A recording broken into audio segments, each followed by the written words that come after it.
এই হিজরি সনের প্রথম মাস হচ্ছে মুহররম মাস, যেই মাসটিকে আমরা 3-4 দিন পরেই ইস্তেকবাল করতে যাচ্ছি আলহামদুলিল্লাহ। মুহররম হচ্ছে হিজরি সনের প্রথম মাস। এই মাসটি অত্যন্ত মুবারক একটি মাস।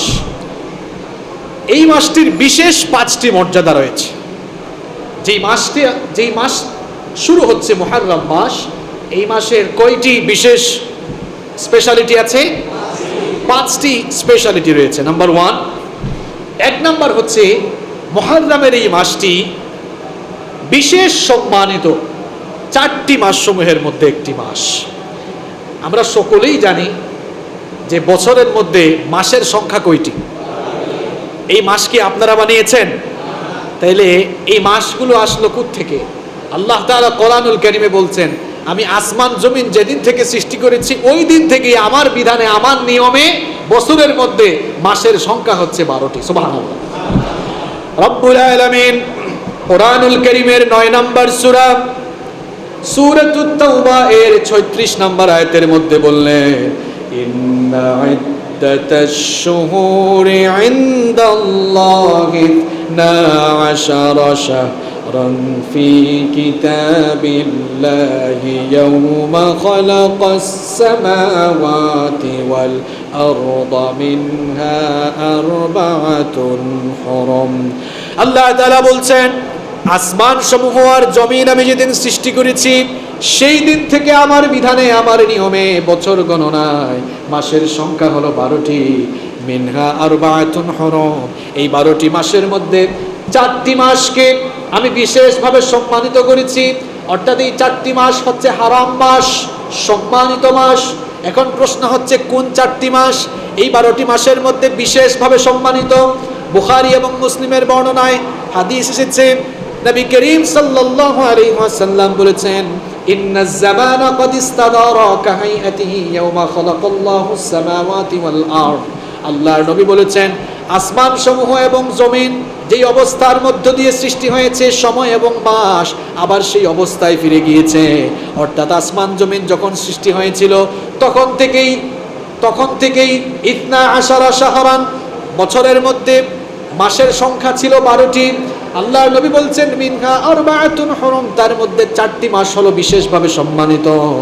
এর মধ্যে সালাতুম মুতাওয়ালিয়াত, 3টি মাস পর পর ধারাবাহিকভাবে আসে। 3টি মাস একসাথে লাগোয়া, অর্থাৎ ধারাবাহিকভাবে আসে, পরপর আসে।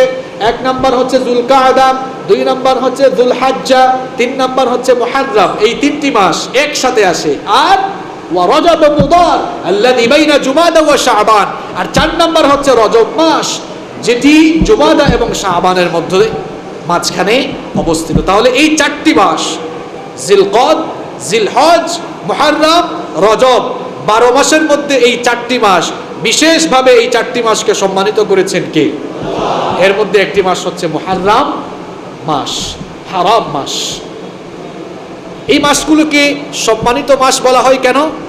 কারণ এই মাসগুলোকে আল্লাহ তাআলা বিশেষভাবে সম্মান দিয়েছেন। এই মাসে যুদ্ধ, বিগ্রহ, পাপাচার, অনাচার, জুলুম, হানাহানি, মারামারি, কাটাকাটি এগুলোকে আল্লাহ তাআলা নিষিদ্ধ করেছেন বলে এই মাসগুলোকে হারাম মাস বলা হয়। তাহলে মুহররম মাসের যে 5টি স্পেশালিটি রয়েছে তার মধ্যে নাম্বার 1 নাম্বার আমরা জেনে নিলাম, এই মাসটি হারাম মাসের অন্তর্ভুক্ত, অর্থাৎ হারাম মাসের মধ্যে একটি মাস হচ্ছে মুহররম মাস। নাম্বার 2, মুহররম মাসের 2 নাম্বার স্পেশালিটি হচ্ছে এই মাস যেহেতু হারাম মাস, সেই জন্য এই মাসে পাপাচার, অন্যায়, জুলুম এবং যুদ্ধ, বিগ্রহ করা আল্লাহ তাআলা নিষিদ্ধ করে দিয়েছেন। সূরা তাওবায় 36 নম্বর আয়াতে আল্লাহ তাআলা বলেছেন, ফালা তাজলিমু ফীহিন্না আনফুসাকুম। এই হারাম মাসগুলোতে তোমরা নিজেদের উপরে জুলুম করো না, অর্থাৎ অন্যায় পাপাচারে নিজেদেরকে শামিল করো না। সম্মানিত মুসল্লিবৃন্দ, জাহেলি যুগের মুশরিকরাও হারাম মাসগুলো সম্পর্কে জানতো। তারা জানতো এই 4টা মাস হচ্ছে হারাম মাস, এই মাসগুলোতে পাপাচার, জুলুম, অন্যায়, যুদ্ধ, বিগ্রহ করা যায় না। এই মুশরিকগুলো হারাম মাসগুলো সম্পর্কে জানা সত্ত্বেও তারা হারাম মাসগুলোর অপব্যবহার করত, অপকৌশল এবং অপচেষ্টার মাধ্যমে তারা এই হারাম মাসগুলোতে যুদ্ধ বিগ্রহে শামিল হয়ে যেত। কোরআনুল কারীমে তাদের এই অপকৌশল এবং অপচেষ্টাকে নিন্দা করে আল্লাহ তাআলা বলেছেন, ইন্নামান নাসিয়ু জিয়াদাতুন ফিল কুফর, যারা এই হারাম মাসগুলোকে তাদের নিজেদের মতো করে পিছিয়ে দেয়, এটি হচ্ছে কুফরির উপরে আরেকটি কুফরি, অর্থাৎ তারা যেন কুফরিকে আরো বৃদ্ধি করে নেয়। এটা বুঝাবার জন্য, উদাহরণ দেওয়ার জন্য আপনাদেরকে বলি, ইসলামী ক্যালেন্ডার, এই যে আরবি 12টি মাস, এটা কি চন্দ্র বৎসরের সাথে সম্পর্কিত না সৌর বৎসরের সাথে সম্পর্কিত? এটা কি চাঁদের সাথে সংশ্লিষ্ট না সূর্যের সাথে সংশ্লিষ্ট? জানেন না? চাঁদের সাথে সংশ্লিষ্ট। এখন চন্দ্র বৎসর হয় কত দিনে? 354 দিনে। আর সৌর বৎসর হয় 365 দিনে। তাহলে এই চন্দ্র বৎসর হচ্ছে সৌর বৎসরের চেয়ে কতদিন কম? 11 দিন বা 12 দিন কম হয়। যখন লিপিয়ার হয় তখন তো 12 দিনই হয়, তাহলে 11 দিন বা 12 দিন কম। এই জন্য দেখবেন আপনারা এই চন্দ্র বছরের মাসগুলো এক জায়গায় থাকে না, এগুলো কি হয়? আবর্তন হয়, ঘুরে যায়। অর্থাৎ এই বছরের রমজান হয়েছে মে মাসে, এপ্রিল মাসে, দেখবেন 2-3 বছর পরে হবে মার্চ মাসে, এরপরে আস্তে আস্তে ফেব্রুয়ারিতে যাবে, আস্তে আস্তে জানুয়ারিতে যাবে। তাহলে দেখা যাচ্ছে চন্দ্র বছরের মাসগুলো সবসময় এক জায়গায় থাকে না। এখন মনে করেন রমজান মাস, এটি তো চন্দ্র বছরের সাথে সম্পর্কিত। এই জন্য দেখা যায় কোনো কোনো সময় রমজান মাস গ্রীষ্মকালে হচ্ছে, কোনো কোনো সময় রমজান মাস বর্ষাকালে হচ্ছে, কোনো কোনো সময় রমজান মাস আবার শীতকালেও হচ্ছে। এখন মনে করেন বাংলাদেশের এক গোষ্ঠী মুসলমান, তারা যদি বলে যে গরমের দিনে রোজা রাখতে কষ্ট হয়, আমরা এখন থেকে ফিক্সড করে দিলাম যে প্রত্যেক বছরের রমজান হবে জানুয়ারি মাসে, তখন শীতকাল থাকে, রোজা রাখতে আরাম হবে। আপনি কি আপনার নিজের মতো এই আরবি ক্যালেন্ডার বা হিজরি সনের মাসগুলোকে আগাতে পারবেন, অথবা আপনি কি পিছাতে পারবেন? আমি এটা বললাম এক্সাম্পল দেওয়ার জন্য। ওই মুশরিকগুলো, ওই যুগের মুশরিকগুলো জানতো হারাম মাসগুলো ঘুরে ফিরে আসে, কিন্তু তারা তাদের ব্যবসা বাণিজ্যের জন্য, তারা তাদের নিজেদের স্বার্থের জন্য, অথবা কোনো কাফেলা এসেছে লুণ্ঠন করবে, লুটপাট করবে, তারা তাদের নিজেদের স্বার্থের জন্য তারা কি করত?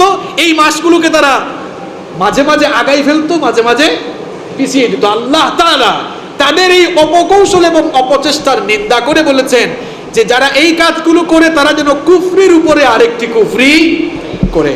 ইসলাম যখন আসলো, ইসলাম আসার পরে সময় এবং মাসগুলোকে সুবিন্যস্ত করলো, সুন্দর করে সাজালো, এবং এই কাফের মুশরিকদের অপকৌশল, ষড়যন্ত্র আর অপচেষ্টা থেকে এই মাসগুলোকে, সময়গুলোকে ইসলাম মুক্তি দিল, এবং এই হারাম মাসগুলোকে ইসলাম একেবারে নির্ধারণ করে দিল। এই হারাম মাস সমূহ এর অন্তর্ভুক্ত হচ্ছে এই মুহররম মাস। এই মাসের 2 নম্বর স্পেশালিটি হচ্ছে এই মাসে সমস্ত পাপাচার, অন্যায় করাকে হারাম করে দিয়েছেন কে? এই মাসের 3 নম্বর স্পেশালিটি হচ্ছে রাসূল করিম সাল্লাল্লাহু আলাইহি ওয়াসাল্লাম হাদিসের মধ্যে এই মাসটিকে শাহরুল্লাহ, সরাসরি আল্লাহর মাস বলে আখ্যায়িত করেছেন। সুবহানাল্লাহ।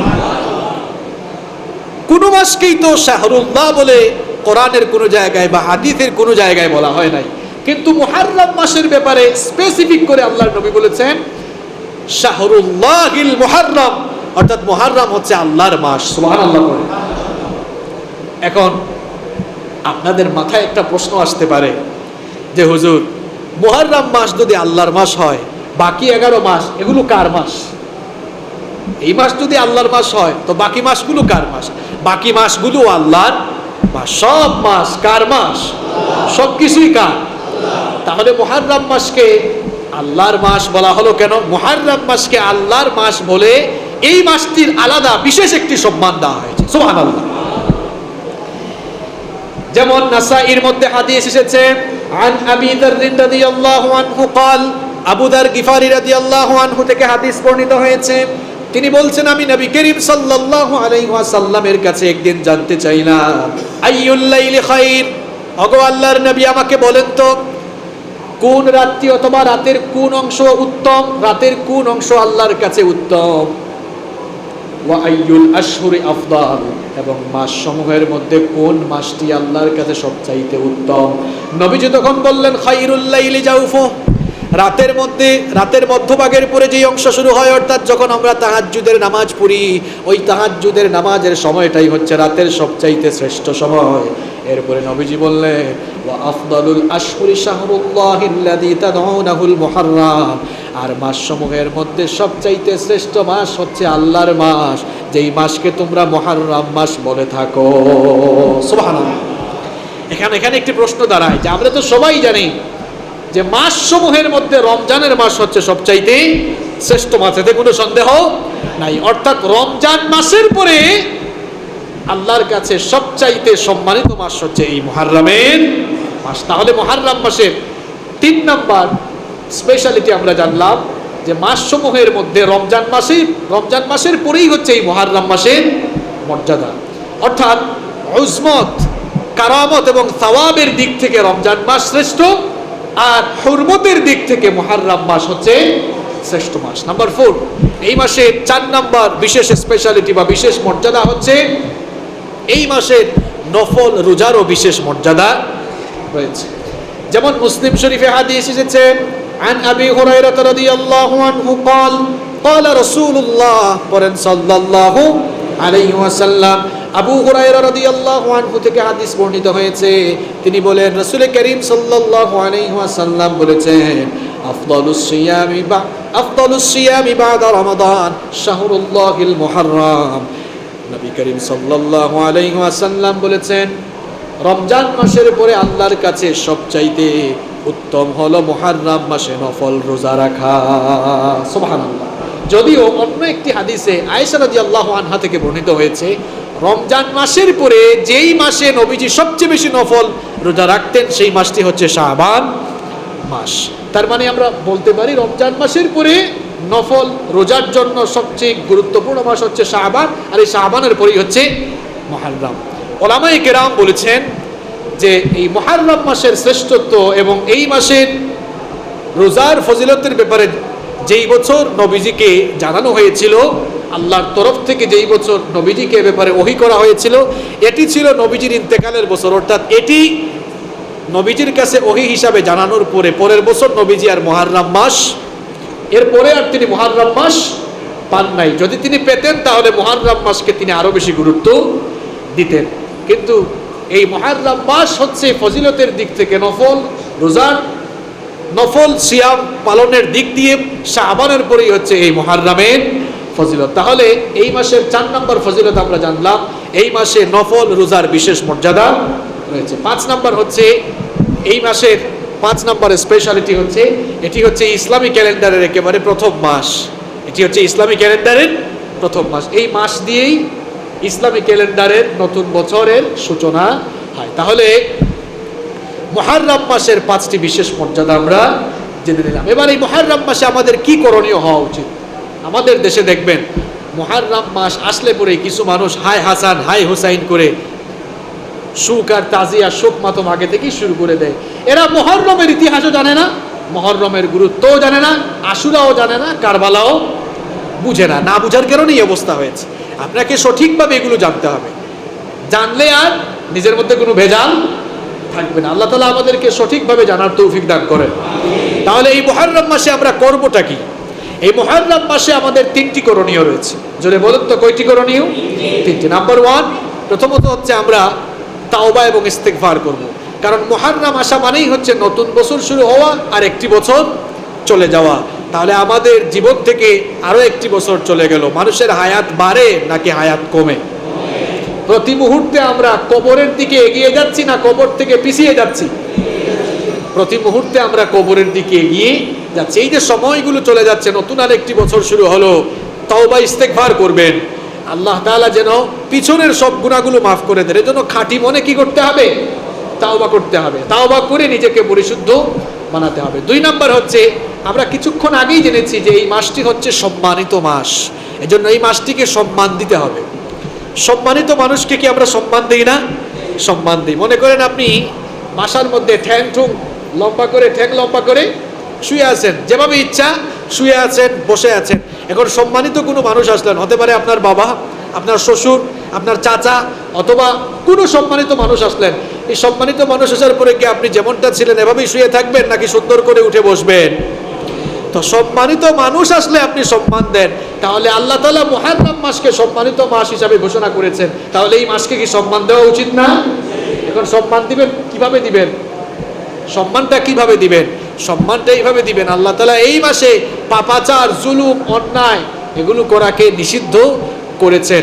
আমরা তো সবসময়ই পাপাচার, অন্যায়, জুলুম থেকে নিজেদেরকে বিরত রাখবো, কিন্তু এই মাসটি বিশেষ সম্মানিত মাস, এই মাসে আরো বেশি সতর্ক হওয়া লাগবে। তাহলে 2 নাম্বার করণীয় হচ্ছে, এটি সম্মানিত মাস, এই জন্য এই মাসকে আমরা আরো বেশি সম্মান দিব, সতর্ক থাকবো যেন আমরা শয়তানের ফাঁদে পড়ে না যাই। নাম্বার 3 নাম্বার হচ্ছে আমরা যতটুকু সম্ভব নফল রোজা রাখবো, কারণ এই মাসে নফল রোজা পালনের বিশেষ ফজিলত রয়েছে। সম্মানিত মুসল্লিবৃন্দ, তাহলে এতক্ষণ আলোচনার মাধ্যমে আমরা হিজরি সন কিভাবে শুরু হলো, হিজরি সন প্রবর্তনের ইতিহাস এবং মুহাররম মাসের গুরুত্ব, এর স্পেশালিটি, ফজিলত, মর্যাদা এবং এই মাসে কি কি করা উচিত সেগুলো আমরা জেনে নিলাম। এই মুহাররম মাসের একটি বিশেষ গুরুত্বপূর্ণ দিন রয়েছে, যেই দিনটিকে আরবিতে বলা হয় আশুরা। আশুরা, ইটস অ্যান অ্যারাবিক ওয়ার্ড, এটি আরবি শব্দ, এটি আশির বা আশরা শব্দমূল থেকে নিষ্পন্ন হয়েছে, যার অর্থ হচ্ছে 10। আশুরার দিনটি মুহাররম মাসের 10 তারিখ। মুহাররম মাসের 10 তারিখকে কি বলা হয়? ইয়াউমে আশুরা। আশুরার এই দিনটি হচ্ছে অত্যন্ত ফজিলতপূর্ণ এবং ঐতিহাসিকভাবে খুবই তাৎপর্যপূর্ণ। আশুরার এই দিনে একটি ঐতিহাসিক ঘটনা ঘটেছে, দুঃখজনক হলেও সত্য। খুব আফসোস করে এটি বলতে হয়, আমাদের দেশে মুহাররম মাস আসলেই মানুষ মনে করে মুহাররম মানেই কারবালা। দেখবেন বাংলাদেশের যতগুলো ইলেকট্রনিক্স এবং প্রিন্ট মিডিয়া আছে, মুহাররম মাস আসলে পরেই কারবালার উপরে বিভিন্ন কলাম থাকে, শুধু কারবালা নিয়ে লেখালেখি হয়। আচ্ছা, আপনারা আমাকে বলেন তো দেখি, মুহাররমের মাস কারবালার কারণেই কি শুধু মুহাররমের মাস পরিচিত? না, এই কারবালার ঘটনা ঘটেছে নবীজির ইন্তেকালের 50 বছর পরে, আর কারবালার ঘটনা ঘটার হাজার হাজার বছর আগে থেকেই মুহাররম এবং আশুরার দিন বিখ্যাত। কিভাবে বিখ্যাত? কারণ এই দিনে একটি বিশেষ ঘটনা ঘটেছে। সেই বিশেষ ঘটনা কি? যদিও আমাদের দেশে আশুরার দিনের অনেক বিশেষ ঘটনা খুব সুন্দর করে বানিয়ে বলা হয়। অনেকে ফেসবুকেও লিখে, আশুরার দিনে আল্লাহ আসমান জমিন সৃষ্টি করেছেন, এই দিনে আদম আলাইহিস সালামকে সৃষ্টি করা হয়েছে, এই দিনে নূহ আলাইহিস সালামের নৌকা যুদি পর্বতে গিয়েছে, এই দিনে আইয়ুব আলাইহিস সালাম রূপ মুক্তি পেয়েছেন, এই দিনে ইউসুফ আলাইহিস সালাম জেলখানা থেকে মুক্তি পেয়েছেন, এই দিনে ইয়াকুব আলাইহিস সালামের চোখ ভালো হয়েছিল, ইত্যাদি ইত্যাদি ইত্যাদি বিভিন্ন কিছু বলা হয়। এগুলোর নির্ভরযোগ্য কোনো বর্ণনা বিশুদ্ধ কোনো সনদে, বিশুদ্ধ কোনো হাদিসে বর্ণিত হয়। হাদিস নিয়ে যারা গবেষণা করেছেন, হাদিস বেত্তাগণ এগুলোকে জাল এবং বানোয়াট, ভিত্তিহীন বলে আখ্যায়িত করেছেন। এগুলোর কোনো ভিত্তি নাই। তবে আশুরার দিনটি খুব তাৎপর্যপূর্ণ, কারণ এই দিনে একটি বিশেষ ঘটনা ঘটেছে। ঘটনাটি কি? সরাসরি বুখারী এবং মুসলিম শরীফ থেকে শোনাচ্ছি। রাইসুল মুফাসসিরিন আব্দুল্লাহ ইবনে আব্বাস রাদিয়াল্লাহু আনহু এই হাদিসটি বর্ণনা করেছেন। তিনি বলছেন, আন্না রাসূলুল্লাহ সাল্লাল্লাহু আলাইহি ওয়াসাল্লাম কাদিমাল মদিনা, রাসূল করিম সাল্লাল্লাহু আলাইহি ওয়াসাল্লাম মদিনায় আগমন করলেন। মদিনায় আসার পরে তিনি লক্ষ্য করলেন, ফাওয়াজাদাল ইয়াহুদা সিয়ামান ইয়াউমা আশুরা, মদিনার ইহুদিরা আশুরার দিন অর্থাৎ মুহররম মাসের 10 তারিখে তারা রোজা রাখে। আল্লাহর নবী এই অবস্থা দেখে ইহুদিদেরকে জিজ্ঞেস করলেন, মা হাদাল ইয়াউম আল্লাযী তাসুমুনাহু, এই মুহররমের 10 তারিখে তোমরা কি কারণে রোজা রাখো? আল্লাহর নবী যখন ইহুদিদেরকে এই প্রশ্ন করলেন, ইহুদিরা তখন জবাব দিল, ফাকালু হাদা ইয়াউমুন আযীম আনজাল্লাহু ফীহি মূসা ওয়া কওমাহু ওয়া গররাকা ফিরআউনা ওয়া কওমাহু। ইহুদিরা তখন বলল, এই দিনটি একটি বিরাট দিন, কারণ এই দিনে আল্লাহ তাআলা মূসা আলাইহিস সালাম এবং তার উম্মত বনি ইসরাইলকে ইতিহাসের সবচাইতে নিকৃষ্ট স্বৈরাচার, জালেম, খোদাদ্রোহী ফেরাউন এবং তার সৈন্যদল থেকে মূসা আলাইহিস সালাম এবং তার কওম বনি ইসরাইলকে আল্লাহ তাআলা মুক্তি দিয়েছিলেন। এবং আশুরার এই দিনে আল্লাহ তাআলা ফেরাউন এবং তার সৈন্যবাহিনীকে লোহিত সাগরে পানিতে ডুবিয়ে মেরেছেন। এই জন্য ফাসামাহু মূসা শুকরা, মূসা আলাইহিস সালাম এই বিজয়ে আনন্দিত হয়ে আল্লাহর শুকরিয়া করে রোজা রেখেছিলেন। ফানাহনু নাসুমুহু, এই জন্য মুসা নবীকে অনুসরণ করে আমরাও রোজা রাখি। ইহুদিদের এই কথা শুনে নবীজি বললেন, ফানাহনু আহাক্কু ওয়া আউলা বিমুসা মিনকুম, ফাসামাহু রাসূলুল্লাহ সাল্লাল্লাহু আলাইহি ওয়াসাল্লাম ওয়া আমারা বিসিয়ামি। নবীজি ইহুদিদের কাছ থেকে এই কথা শুনে বললেন, মুসা নবীকে অনুসরণ করার ক্ষেত্রে তোমাদের চেয়ে আমি এবং আমার উম্মত হচ্ছে বেশি অগ্রগামী, বেশি নিকটবর্তী। এই জন্য নবীজিও আশুরার দিনে রোজা রাখা শুরু করলে এবং সাহাবীদেরকেও আশুরার দিনে রোজা রাখার আদেশ দিলেন। সুবহানাল্লাহ। তাহলে কারবালার ঘটনা ঘটার বহু আগে থেকে, কয়েক হাজার বছর আগে থেকেই আশুরার দিনটি ঐতিহাসিকভাবেই তাৎপর্যপূর্ণ। আশুরার দিনটি হচ্ছে বিজয়ের দিন, কিন্তু দুঃখজনকভাবে এই দিনটি আবার আমাদের কাছে অত্যন্ত বেদনাময় একটি দিন। কারণ নবীজির ইন্তেকালের 50 বছর পরে নবীজির কলিজার টুকরা নাতি ইমাম হুসাইন রাদিয়াল্লাহু আনহু সপরিবারে নবীর উম্মতেরই কিছু দুর্ভাগা লোকদের হাতে কারবালার প্রান্তরে নির্মমভাবে সপরিবারে তারা শাহাদাত বরণ করেছিলেন। এই জন্য কারবালার দিনটি যেমন বিজয়ের দিন, তেমনি প্রত্যেকটি মুসলমানের জন্য এটি অত্যন্ত বেদনাময় এবং শোকাবহ একটি দিন। তবে এখানে একটি বিষয় বলে রাখি, বিজয়ের দিনে সুখের কোনো ঘটনা ঘটে গেলে বিজয়ের দিনের তাৎপর্য কিন্তু হারিয়ে যায় না।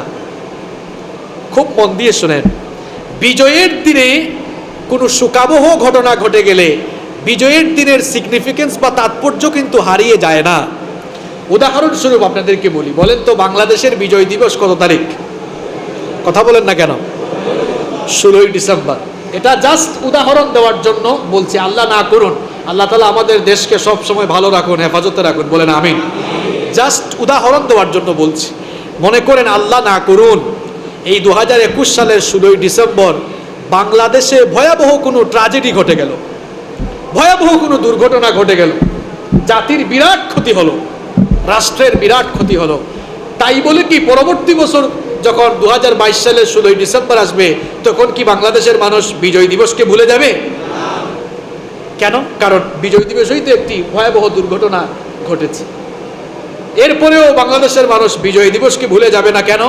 কারণ বিজয়ের দিনে শোকাবহ ঘটনা ঘটলেও বিজয় দিবসের একটা তাৎপর্য আছে। তাহলে এই আশুরার দিন মুহররমের 10 তারিখে অত্যন্ত শোকাবহ একটি ঘটনা, নির্মম একটি ঘটনা ঘটেছে, যেই ঘটনা আমাদের কলিজাকে হৃদয়টাকে একেবারে ক্ষতবিক্ষত করে এমন একটি ঘটনা ঘটেছে। তাই বলে আশুরার বিজয়ের যে তাৎপর্য রয়েছে সেই তাৎপর্য কিন্তু হারিয়ে যায় না। সম্মানিত মুসল্লিবৃন্দ, তাহলে আশুরার দিনটা কি কারণে ঐতিহাসিক সেটা বললাম। কারণ এই দিনে আল্লাহ তাআলা মুসা আলাইহিস সালাম এবং তার উম্মতের লোকদেরকে পৃথিবীর কুখ্যাত শাসক, স্বৈরাচার, জালেম, ক্ষুধাদ্রোহী ফেরাউন এবং তার সৈন্যদল থেকে নাজাত দিয়েছিলেন। এই জন্য মুসা আলাইহিস সালাম কি করেছিলেন? শুকরিয়া হিসাবে রোজা রেখেছিলেন। নবীজিও এই কারণে রোজা রেখেছেন, আশুরার দিনে রোজা রেখেছেন এবং সাহাবীদেরকেও বলেছেন যে তোমরাও আশুরার দিনে কি রাখো? রোজা রাখো। রমজান মাসের রোজা ফরজ হওয়ার আগে মুসলমানদের জন্য আশুরার রোজা ফরজ ছিল। রমজান মাসের রোজা ফরজ হওয়ার আগে মুসলমানদের জন্য আশুরার রোজা কি ছিল? ফরজ ছিল। দ্বিতীয় হিজরির শাবান মাসে যখন রমজানের রোজা ফরজ হয়ে গেল তখন আশুরার রোজা ঐচ্ছিক হয়ে গেল, অর্থাৎ রাখলে সওয়াব আছে কিন্তু না রাখলে কোনো গুনাহ নাই। আশুরার এই রোজা মুসলমানদের জন্য অপশনাল হয়ে গেল। এটি নবীজির একটি গুরুত্বপূর্ণ সুন্নাহ। এটি ছেড়ে দেওয়াটা অনুচিত, অনুত্তম। এটি রাখতে পারলে, আমল করতে পারলে খুবই ভালো। কারণ নবীজি যেই সুন্নাতগুলোকে খুব গুরুত্ব দিয়ে পালন করতেন সেই গুরুত্বপূর্ণ সুন্নাতগুলোর একটি গুরুত্বপূর্ণ সুন্নাহ হচ্ছে এই আশুরার রোজা। সম্মানিত মুসল্লিবৃন্দ, 2টি কারণে আশুরার রোজা ছেড়ে দেওয়া উচিত নয়। বলেন তো কয়টি কারণে? 2টি কারণে আশুরার রোজা মুসলমানদের ছেড়ে দেওয়া উচিত নয়। 1 নম্বর কারণ হচ্ছে এটি ছিল নবীজির নিয়মিত আমল। নবীজি ওফাতের আগ পর্যন্ত আশুরার রোজা ছাড়েন নাই। সুবহানাল্লাহ পড়বেন না? তাহলে এটি নবীজির নিয়মিত একটি সুন্নাহর আমল ছিল। এটি বানিয়ে বলছি না, দেখেন নাসাইর হাদিস, আল্লাহর নবী দেখেন নাসাইর হাদিস, নাসাইতে হাদিস বর্ণিত হয়েছে আরবাউল লাম ইয়াকুন ইয়াদাউহুন্না নবী সাল্লাল্লাহু আলাইহি ওয়াসাল্লাম। 4টি আমল নবীজি কখনোই ছাড়তেন না। কয়টি আমল? চারটি আমল। এক নাম্বার হচ্ছে সিয়ামা আশুরা, আশুরার রোজা। দুই নাম্বার হচ্ছে আইয়ামুল আশরি দিল হজ্জা, জিলহজের প্রথম 10 দিনের আমল, প্রথম 9 দিনের নফল রোজা। আর 3 নাম্বার হচ্ছে প্রত্যেক মাসের 3 দিন 13, 14, 15 আইয়ামে বীজের রোজা। আর 4 নাম্বার হচ্ছে এবং 4 নাম্বার হচ্ছে ওয়ার রাকাতাইনে ক্বাবলাল গাদা, ওয়ার রাকাতাইনে ক্বাবলাল গাদা, ফরজের আগের 2 রাকাত সুন্নাত। এই 4টি আমল নবীজি কখনো কি করতেন না, ছাড়তেন না। তার মধ্যে একটি আমল হচ্ছে আশুরার রোজা। আশুরার রোজা নবীজি কখনো ছাড়তেন না। বলছিলাম আপনাদেরকে 2টি কারণে আমাদের কারোরই আশুরার রোজাটা ছেড়ে দেওয়া উচিত হবে না। এর 1 নম্বর কারণ কি বললাম, নবীজি ওফাতের আগ পর্যন্ত আশুরার রোজা কখনো ছাড়েন নাই। 2 নম্বর কারণ হচ্ছে রমজান মাসের রোজা ফরজ হয়ে যাওয়ার পরে আশুরার রোজা অপশনাল সুন্নাহ হয়ে গেলেও এর ফজিলত কিন্তু থেকে গিয়েছে। এই রোজার ফজিলতের ব্যাপারে আল্লাহর নবী বলেছেন, সিয়ামু ইয়াউমে আশুরা আহতাসিবু আলাল্লাহি আন ইউকাফিরা সানাতাল্লাতী ক্বাবলা। মুসলিম শরীফের হাদিস, আল্লাহর নবী বলেছেন, যে ব্যক্তি আশুরার রোজা রাখবে, আমি আশা রাখি আল্লাহ তাআলা এই আশুরার রোজার মাধ্যমে তার পূর্ববর্তী বছরের গুনাহগুলো মাফ করে দিবেন। অর্থাৎ 1 বছরের সগীরা গুনাহ আল্লাহ তাআলা এই আশুরার রোজার মাধ্যমে মাফ করে দিবেন। তাহলে এই গুরুত্বপূর্ণ সিয়াম, আশুরার সিয়াম কি আমরা ছেড়ে দিতে পারি? অবশ্যই না, আল্লাহ তৌফিক দান করেন।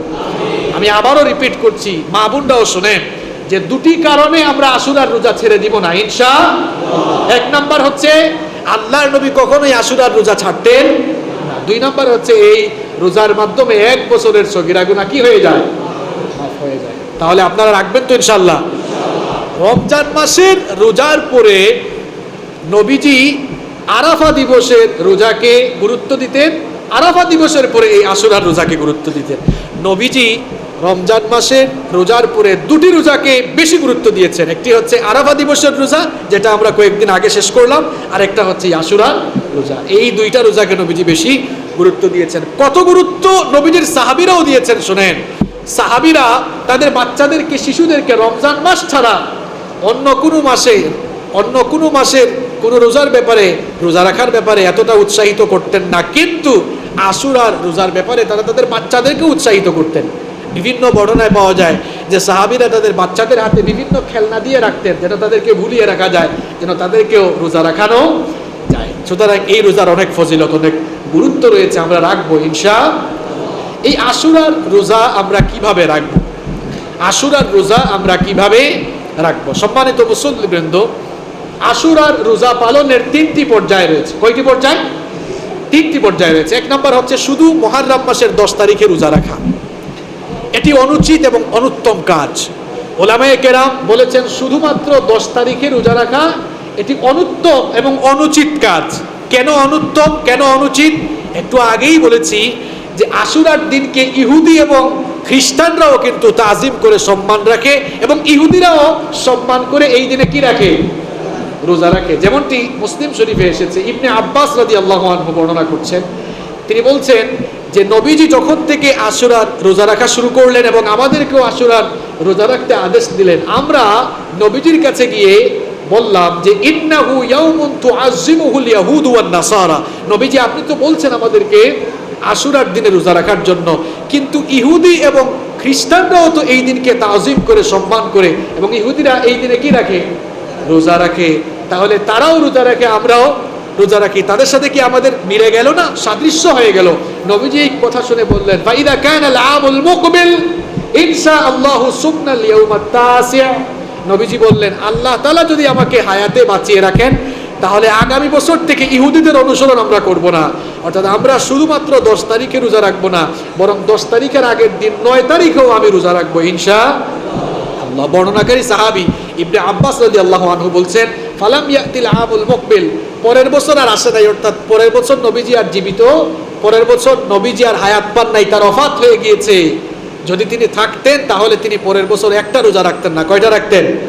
কারণ যাতে ইহুদিদের সাথে মিলে না যায়। এই জন্য আশুরার রোজার দ্বিতীয় স্তর হচ্ছে, সবচাইতে উত্তম হচ্ছে 10 তারিখের সাথে 9 তারিখেও রোজা রাখা। আর 3 নম্বর পর্যায় হলো ইহুদিদের বিপরীত করার জন্য, তাদের সাথে যেন মিলে না যায়।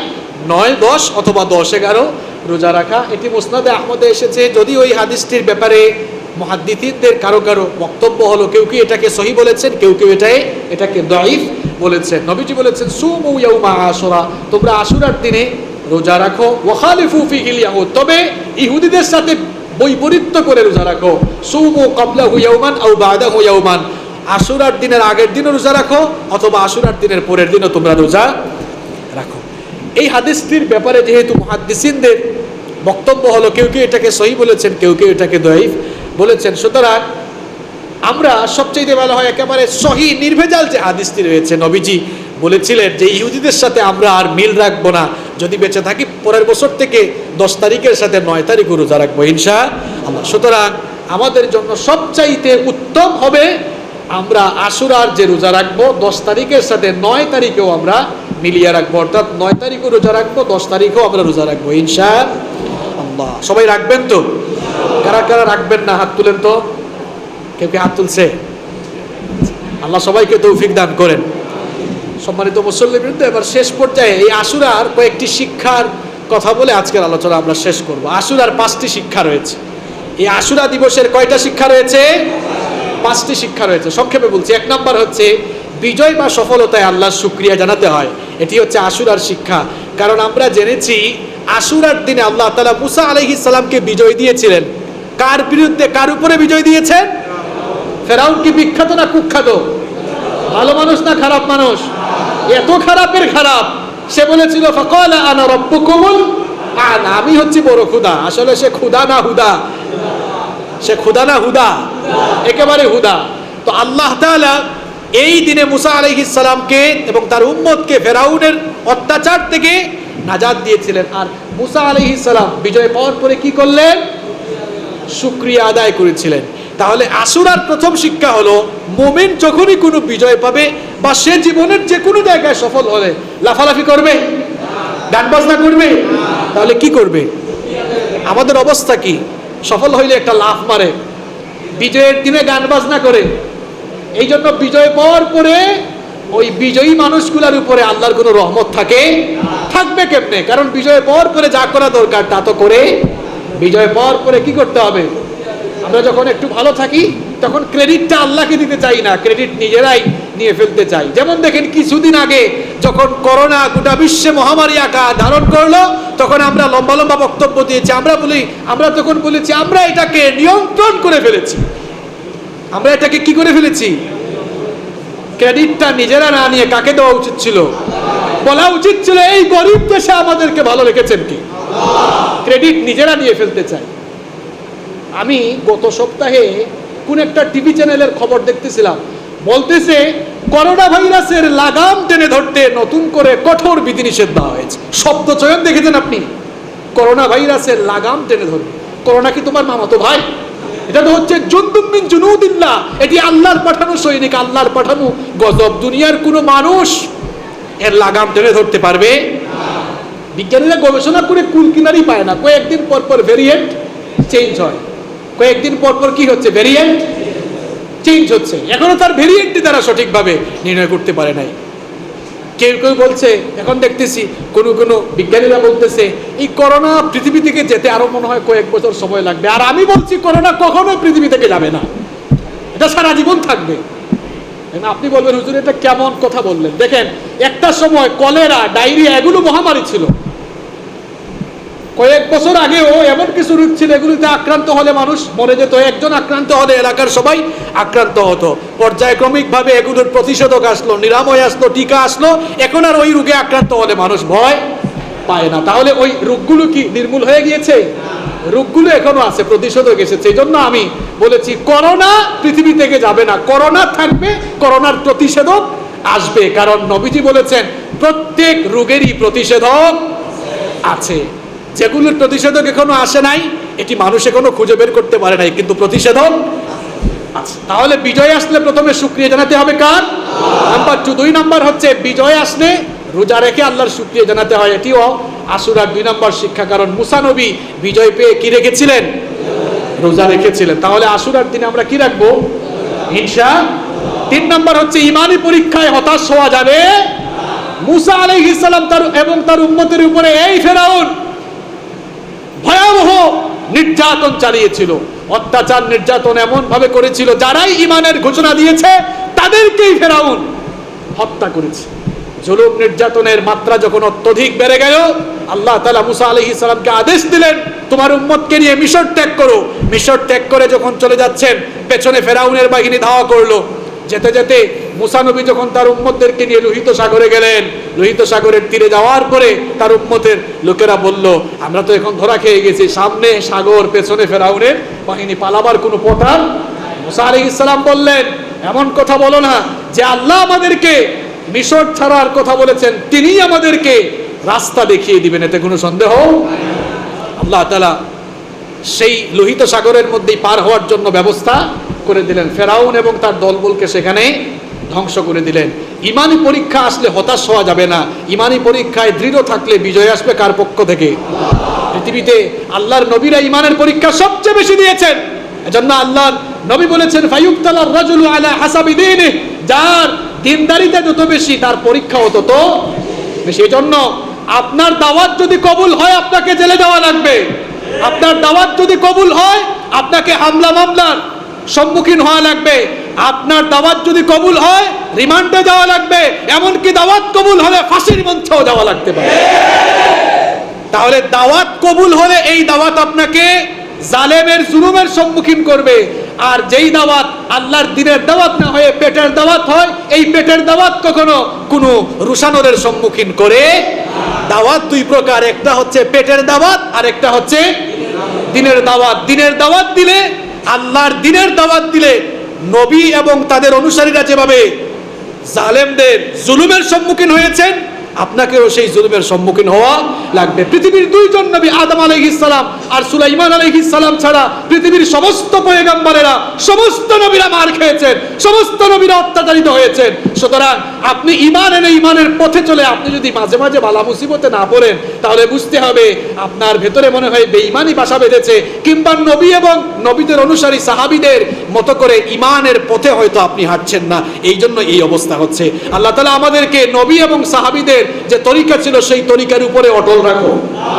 তাহলে আশুরার 3 নম্বর শিক্ষা হলো ইমানি পরীক্ষায় হতাশ না হওয়া। 4 নম্বর শিক্ষা হলো জালেমদের জুলুমকে ভয় করা যাবে না, কারণ জালেমের জুলুমের অবসান ঘটবেই ঘটবে, এতে কোনো সন্দেহ নাই। যেভাবে আশুরার দিনে ফেরাউনের জুলুমের অবসান হয়েছিল, ঠিক তেমনি ভাবে পৃথিবীতে যারাই জুলুম করবে সকল জালেমের জুলুমের অবসান একদিন হবেই হবে ইনশাআল্লাহ। এটি হচ্ছে আশুরার 4 নম্বর শিক্ষা। আশুরার 5 এবং সর্বশেষ শিক্ষা হলো আশুরার দিনে রোজা রাখার ক্ষেত্রে ইহুদিদের অনুসরণ না করা, অর্থাৎ একদিন রোজা না রেখে 9 এবং 10 তারিখে রোজা রাখা। এই 10 তারিখ কারবালার ঘটনার সাথেও সম্পর্কিত। আমরা আগামী জুমায় এই কারবালার ঘটনা এবং কারবালার ঘটনায় কি শিক্ষা রয়েছে সে ব্যাপারে আলোচনা করব ইনশাআল্লাহ। আজকে যা আলোচনা হয়েছে আল্লাহ আমাদের তৌফিক দিন। আসসালামু আলাইকুম ওয়া রাহমাতুল্লাহ।